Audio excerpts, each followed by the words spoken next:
laki vähän kusee, sen pitäis muka ihmisi tukea. Maailmassa on niin monta vääryyttä, ihmiset näkee vääryyden, mutta katseensa vaan sivuun käännyttää.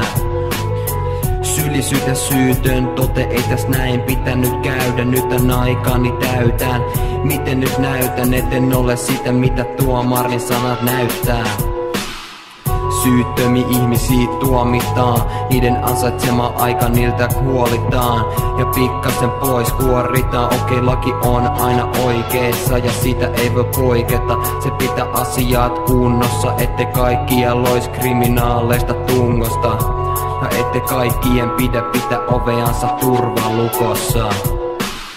Laki on turvana, mutta joskus sen on pakko sua sun perseesees purtava. Tää on vaan tarina, mutta tätä tapahtuu kaikkialla. Se pitää asiat paikallaan, mutta se osuu kyllä joskus väärään.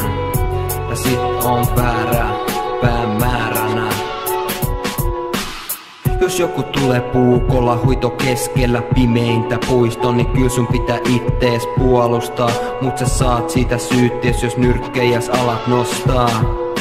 Ja pistät sitä patanaa malata, mikä muu siinä ois mahdollistakaan. Et pysty takaa, että poliisit saapus paikalle ajo sakaa. Samalla kun se ajaa sua takaa. Siitä vois koitu sulle paska, jos et itseesi suojele. Pitäiskö oikeesti antaa sen vaan tulla sua puukottelee? Ja sun sitä rakkaudella alkaa suukottelee. Oisko se moraalisesti oikein, jos puolustaa ja pistää pataa vai toisteen? Pitääks sanoa tervetuloa, tuu tähän mun eteen? Ei vaan sano haista vittu ja lähde menee. Laki on turvana, mutta joskus sen on pakko sua sun perseesees purtava. Tää on vaan tarina, mutta tätä tapahtuu kaikkialla. Se pitää asiat paikallaan, mutta se osuu kyllä joskus väärään. Ja sit on väärä päämääränä.